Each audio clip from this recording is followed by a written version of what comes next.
41% millets उत्पादन के साथ भारत दुनिया में सबसे अव्वल। 16 तरह के मिलेट्स का भारत में होता है उत्पादन। इसमें ज्वार, बाजरा, रागी, सावा, कंगनी शामिल है।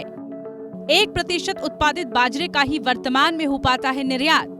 5 प्रमुख बाजरा उत्पादक राज्यों में राजस्थान, महाराष्ट्र, कर्नाटक, गुजरात और एमपी प्रमुख हैं।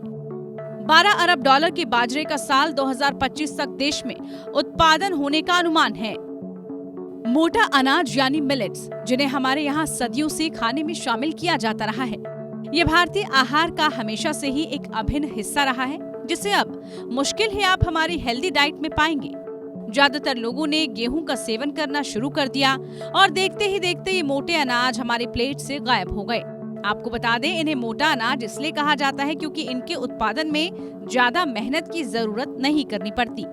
ये कम पानी और कम उपजाऊ भूमि में भी बड़ी ही आसानी से उग जाते हैं। इसके बावजूद लोग इन्हें महत्व नहीं दे रहे हैं। लेकिन अब इस साल सभी मोटे अनाज का अंतर्राष्ट्रीय वर्ष मना रहे हैं, ताकि इससे होने वाले सेहत से जुड़े फायदों को भी आप तक पहुंचाया जा सके और लोगों को इसे अपनी डाइट में शामिल करने के लिए प्रेरित किया जा सके। मोटे अनाज में ज्वार, बाजरा, रागी, सवा, कंगनी, चीना, कोदू, कुट्टू जैसे अनाजों को शामिल किया गया है। ऐसे में प्रधानमंत्री नरेंद्र मोदी ने भी दुनिया भर में बाजरे की खेती और इसके इस्तेमाल को बढ़ावा दिया है और साथ ही मिलेट्स को ज्यादा से ज्यादा लोगों तक पहुंचाने की अपील की है। आप सभी मिलेट्स, मोटे अनाज का महत्व बखूबी समझते हैं, इसलिए मोटे अनाजों को आप सभी पहले से सिरीधान्या कहते हैं। अब कर्नाटका के लोगों की इसी भावना को देश आगे बढ़ा रहा है।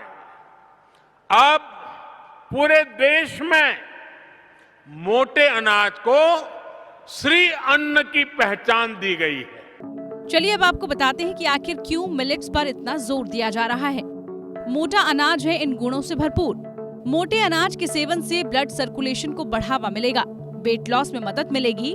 इसमें एंटी एजिंग गुण भी हैं और ये पाचन में बाकी अनाज की तुलना में बेहतर है। मिलेट्स के सेवन से त्वचा को पोषण मिलता है। इसमें सबसे ज्यादा असर मधुमेह के मरीजों के लिए है, क्योंकि डायबिटीज में फायदेमंद है।